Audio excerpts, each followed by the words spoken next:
Hi hello నమస్తే. నేను మీ కట్టా కార్తీక్. సహజంగా ఆంధ్రప్రదేశ్ రాజకీయాలంటే కులాల గోల అని అందరూ అనుకుంటా ఉంటారు. కానీ ఏపీ వెంకటేశ్వరరావు జగన్మోహన్ రెడ్డి గురించి అంత ఘాటైన కామెంట్స్ చేసినప్పటికీ కూడా రెడ్డి సామాజిక వర్గం ఎందుకని స్పందించట్లేదు? రెడ్డి సామాజిక వర్గం ఓన్ చేసుకునేలా వైసీపీ సోషల్ మీడియా పెద్ద ఎత్తున ట్రోల్ చేసినా సరే రెడ్డి సామాజిక వర్గ పెద్దలెవరు ఎందుకని స్పందించట్లేదు? ఈ విషయం మీద మరింత వివరణ, విశ్లేషణ తీసుకునే ప్రయత్నం చేద్దాం. నాతో ఉన్నారు సీనియర్ జర్నలిస్ట్ రవిత్ కుమార్ గారు. సార్ నమస్కారం. నమస్తే కార్తీక్. సార్ మీరు చూసారు ఏబీ వెంకటేశ్వరరావు గారి కామెంట్స్ నిన్న కూడా మాట్లాడారు. అయితే ఏబీ వెంకటేశ్వరరావు గారి కామెంట్స్ అంత ఘాటుగా చేసినా, వైసీపీలో ఎంత ప్రయత్నం చేసినా రెడ్డి సామాజిక వర్గం జగన్మోహన్ రెడ్డిని ఓన్ చేసుకుంటూ ఒక్క కామెంట్ కూడా చేయలేదు ఎందుకని? అంటే ఇక్కడ రెడ్లు అంటే గనక రెడ్లంతా జగన్మోహన్ రెడ్డి లాగా ఉంటారనుకొని హ్మ్. అనే భావన నుంచి మీరు బయటపడాలి. హ్మ్. రెడ్లు అంటే అంత జగన్మోహన్ రెడ్డి లాగా ఉండరు. హ్మ్. రెడ్డి రెక్కం అనేది అదొక పెద్దరికం. హ్మ్. రెడ్డిరికం అనేది అదొక పెద్దరికం. హ్మ్. గ్రామాలలో మాకు ముఖ్యంగా రాయలసీమ ఆ! ఏరియాలలో గ్రామాలలో రెడ్డి రెక్క అంటే ఒక పెద్ద కాబట్టి రెడ్డి అంటూ వచ్చారు. హ్మ్. రెడ్డి అట్లా ద్వారా అంతకుముందు రెడ్డి రెడ్ల రాజు. ద్వారా వాళ్ళు హ్మ్. ఆయా గ్రామాలలో రైతులుగా ఉండేవాళ్ళు. హ్మ్. తర్వాత కాంట్రాక్టర్లుగా మారారు. హ్మ్. తర్వాత పెద్ద ఇండస్ట్రియలిస్టులు అయ్యారు. చాలా పెద్ద స్థాయికి, ఉన్నత స్థాయికి వచ్చారు. హ్మ్. ఇప్పటి వరకు మాకు రాయలసీమకు సంబంధించిన, నెల్లూరుకు సంబంధించిన ఏరియాస్లో ఎక్కువగా రెడ్డిసే ఉంటారనమాట. ఇప్పుడు నెల్లూరు అనుకోండి, నెల్లూరులో రెడ్డి సామాజిక వర్గంలో మనకు దేశవ్యాప్తంగా చూసుకున్నా కూడా మొత్తం పారిశ్రామికవేత్తలే ఉంటారు. కానీ ఏ రోజు బయటికి రారు వాళ్ళు. మనం చూసేది కొద్ది మందిని మాత్రమే. అట్లాగే రాయలసీమ ప్రాంతంలో ఈ గ్రామాలలోనూ, జిల్లా స్థాయిలోనూ అట్లా కొంచెం రెడ్డి సామాజిక వర్గం రాజకీయ నేపథ్యము, ఆ వ్యవహార శైలే ఉంటుంది. జగన్మోహన్ రెడ్డి గవర్నమెంట్ వచ్చిన తర్వాత మొదట్లో 2019లో జగన్మోహన్ రెడ్డిని ఒక రాజశేఖర రెడ్డి కొడుకుగా అవును. చూశారు. కష్టపడ్డాడు, పాదయాత్ర ఇవన్నీ చూసిన తర్వాత మ్యాక్సిమం అందరూ మద్దతు ఇచ్చారు. అవును.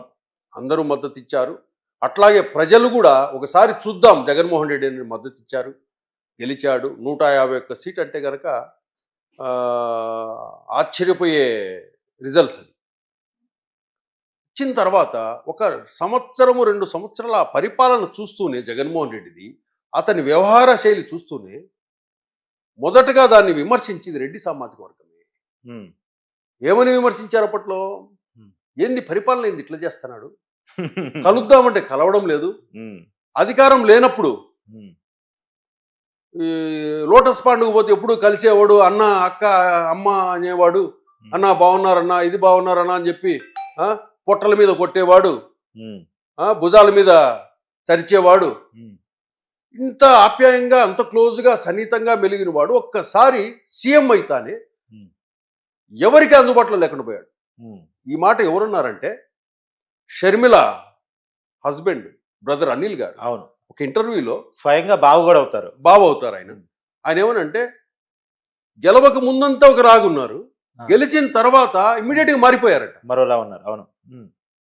వాళ్ళే ఆశ్చర్యపోయినారట, ఎందుకు ఇట్లా మారిపోయాడు ఇతను అని చెప్పేసి. హ్మ్. అసలు ఏ రెడ్డికి కానీ హ్మ్. మామూలుగా ఆ, మన తాడేపల్లిలో అపాయింట్మెంట్ ఉండేది కాదండి. హ్మ్.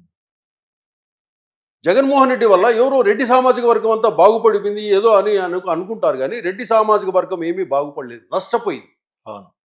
చాలా మంది కాంట్రాక్టర్‌కి డబ్బులు ఇవ్వాల్సిన బకాయిలు ఉన్నాయంట. వాళ్ళంతా రెడ్డి. కాంట్రాక్టర్ల విషయమే కాదు, హ్మ్. కాంట్రాక్టర్లకు బకాయిలు ఉన్నారు, కొంతమంది చచ్చిపోయారు, అవును. అవును. ఆత్మహత్యలు చేసుకొని చచ్చిపోయారు. అవును. ఇంకొకటి, సమాజంలో వీళ్ళు ఒంటరయ్యారు. అవును. ఆ విధంగా జగన్మోహన్ రెడ్డి పరిపాలన అరాచకాలు, దాష్టికాలు వీళ్ళను ఒంటరిని చేశాయని చెప్పుకోవచ్చు. రెడ్డిస్ బ్యాన్ అందుకే చేశాయి. రెడ్డీసు ఆ జగన్మోహన్ రెడ్డి పాలనలో 2 సంవత్సరాల తర్వాత నుంచి మార్పు వచ్చింది. ఇతను తీసుకునే నిర్ణయాలు, హ్మ్. 3 రాజధానులు అంటాడు, కర్నూలు అంటాడు, వైజాగ్ అంటాడు, ఏందో చేస్తున్నాడు. ఒకవైపు దాడులు, ఒకవైపు టీడీపీ వాళ్ళని టార్గెట్ చేసేసి వాళ్ళని దాడులు చేయడం, ఇవన్నీ చూసిన తర్వాత ఆ రోజే వాళ్ళు డిసైడ్ ఏమయ్యారంటే, మనము ఆంధ్రప్రదేశ్ బాగుపడాలంటే మనం ఏదో ఒక నిర్ణయం తీసుకోవాలని ఆ రోజు డిసైడ్ అయినారు చాలామంది. ఉమ్. ఇక్కడ ఇదే రెడ్డి సామాజిక వర్గం మొన్న ఎలక్షన్స్లో చేయలేదు. జగన్మోహన్ రెడ్డి చేయలేదు. అవును. ఎందుకంటే దానికి సంబంధించిన రెడ్డి సామాజిక వర్గ పెద్దలే చెప్పారు చేయలేదు. ఎందుకంటే వాళ్ళు ఓ, అభివృద్ధి కోరుకునేవాళ్ళు. ఇక్కడ మీరు చంద్రబాబు నాయుడు కూటమి ప్రభుత్వం గెలిచిందంటే మిగతా వాళ్ళు కమ్మలు కాపులు ఎస్సీ ఎస్టీలు బీసీలతో పాటు రెడ్లు కూడా వేస్తేనే. అవును. వాళ్ళు ఎందుకు వేశారు? వాళ్ళు అక్కడ చంద్రబాబు నాయుడును, లోకేష్ను, పవన్ కళ్యాణ్ను చూడలా. జగన్ పోవాలంతే. కాదు, వాళ్ళు చూసింది ఏంటంటే రాష్ట్రాన్ని చూసుకున్నారు. అదే రాష్ట్రం మన రాష్ట్రాన్ని బాగుపరుచుకోవాలా, ఇట్లయితే గనక మన బిడ్డలకు భవిష్యత్తు ఉండదు. అంటే ఇక్కడ ఒక మాటలో చెప్పాలంటే కులాల సమాజంలో సామాజిక సమతుల్యాన్ని తీసుకొచ్చాడు, సామాజిక ఏకీకరణ తీసుకొచ్చాడు జగన్మోహన్ రెడ్డి. అందరూ కలిశారు. అంటే మామూలుగా అయితే రెడ్డి సామాజిక వర్గం అంటే మన బైరెడ్డి రాజశేఖర రెడ్డి గారు, వీళ్ళు కిరణ్ కుమార్ రెడ్డి, వీళ్ళంతా వాళ్ళు ఏంటంటారంటే వాళ్ళు ఒక ఒరిజినల్ రెడ్డిస్ అంటారు. బైరెడ్డి రాజశేఖర రెడ్డి గారు అంటే జగన్మోహన్ రెడ్డి వాళ్ళు అసలు రెడ్లే కాదు, వాళ్ళు మా రెడ్లు వేరు వాళ్ళు వేరు అనేసి ఆయన బహిరంగంగా ప్రెస్ మీట్ లోనే చెప్పాడు బైరెడ్డి రాజశేఖర రెడ్డి గారు. రెడ్డి డిజోన్ చేసుకోవడం ప్రయత్నం చేశారు సార్ జగన్ చేశారు. ఎందుకంటే మనము ఇతని వ్యవహార శైలి వల్ల, ఇతని యాటిట్యూడ్ వల్ల, ఇతని నిర్ణయాల వల్ల మిగతా కులాలకంతా మనం ఈ రోజుటికి మీరు ఎవరన్నా రెడ్డిస్ అన్నాడు అనుకోండి, మీరు వైసీపీనా అని అడుగుతున్నారంట. ఆ భావనలోకి ఇప్పుడు రెడ్డిస్ నిన్న కూడా ఒక రెడ్డి కూడా చెప్పాడు నాకు. ఇంకో విషయం ఏంటంటే వీళ్ళల్లో మిగతా సామాజిక వర్గాలు ఎస్సీ ఎస్టీ బీసీలు ఎంతైతే నష్టపోయాయో, జగన్మోహన్ రెడ్డి వల్ల నష్టపోయిన వాళ్ళలో రెడ్లు కూడా ఉన్నారు చాలా మంది. అవును అవును రెడ్లు చాలా మంది. ఇంకోటి ఎందుకు సార్ వైసీపీ నుంచి రిజైన్ చేసిన వాళ్ళలో రెడ్డిస్ ఎక్కువ. వేమిరెడ్డి ఉన్నాడు, కోటం రెడ్డి ఉన్నాడు, తర్వాత చాలా మంది మేకపాటి చంద్రశేఖర్ రెడ్డి ఉన్నాడు, అవును, ఆనం రామనారాయణ రెడ్డి ఉన్నాడు, అవును, ఇదంతా వాళ్ళే కదా. అవును. ఇక్కడ ఏంటంటే రెడ్లు అంటే ఇప్పటికి కూడా మనం ప్రజలకు చెప్పడం ఏంటంటే మనం టీవీ తరపున రెడ్లు అనేవాళ్ళు మన సమాజంలో కీలకమైన వాళ్ళు. ఏదో జగన్మోహన్ రెడ్డిని చూసి అందరూ రెడ్లంతా జగన్మోహన్ రెడ్డి లాగా మనస్తత్వం కలిగి ఉంటారనో, ఏమి అరాచకాలు చేస్తారనో, దాష్టికాలు చేస్తారనో, ఆస్తులు గుంజుకుంటారనో అనే భావన వద్దు. ఈ పరిపాలన వల్ల రెడ్డి సామాజిక వర్గము సమాజంలో ఒంటరైంది. అవును. ఎవరి వల్ల వచ్చింది అది మాట? జగన్మోహన్ రెడ్డి వల్లే కదా. అంతకుముందు రెడ్లంతా ఎవరు? ఊర్లో రెడ్డి. రెడ్డి రికం అంటే అదొక పెద్దరికం. అవును. ఊర్లలో పెద్దరికము వాళ్లే చేసేవాళ్ళు. అవును. మిగతా కాపులు కమ్మలు ఎస్సీ ఎస్టీలు ఉన్నా కూడా వాళ్ళు వ్యవసాయము వ్యాపారాలు చిన్న చిన్న వ్యాపారాలు చేసుకునేవాళ్ళు. అవును. సెటిల్మెంట్లు పంచాయతీలో అంటే ఊళ్ళో పంచాయతీ చేసేవాళ్ళు, తహసీల్దార్లుగా ఉన్నవాళ్ళు, వీళ్ళంతా రెడ్డి సామాజిక వర్గమే. అవును. అట్లని మనం ఏదో జగన్మోహన్ రెడ్డిని చూసి రెడ్డి సామాజిక వర్గం అంతా ఏదో అట్లా ఉంటుందని అభివృద్ధికి లేదు లేదు. అంతే. వాళ్ళంతా రాజశేఖర రెడ్డి గారిలో ఉన్న క్వాలిటీస్ కూడా జగన్మోహన్ రెడ్డి గారు లేవు కదా. మరి వాళ్ళిద్దరూ రెడ్డిస్ తండ్రి కొడుకులే కదా. అవును. అంటే మనుషులైనా కూడా మనుషులు బట్టి మనస్తత్వాలు వేరుగా ఉంటాయి. కానీ ఇక్కడ మనం ఆలోచించే ఎందుకు స్పందన రాలేదంటే జగన్మోహన్ రెడ్డికి ఇప్పుడున్న రెడ్డి సామాజిక వర్గం అంతా కూడా అభివృద్ధిని కోరుకునింది. మన రాష్ట్రం అభివృద్ధి చెందాలి. అక్కడ అధికారంలో చంద్రబాబు ఉంటాడా, కార్తీక్ ఉంటాడా, పవన్ కళ్యాణ్ ఉంటాడా, లోకేష్ ఉంటాడా అనేది కాదు సబ్జెక్ట్.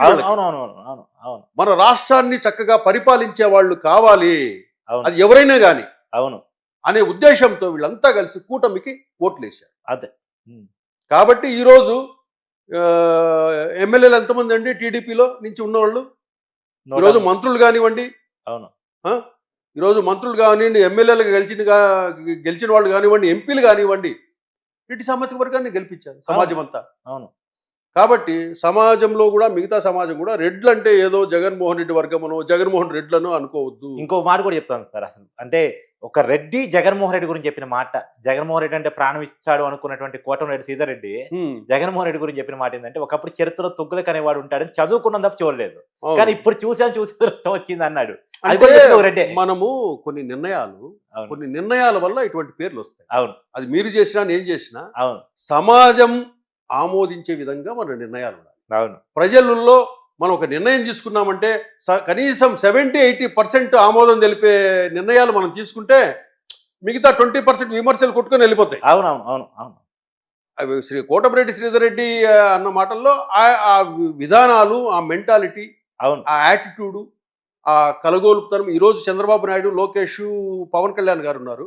మీరు గమనించారా? గత 5 సంవత్సరాల ప్రభుత్వం ఎప్పుడు వచ్చేవాడు జగన్మోహన్ రెడ్డి బయటికి?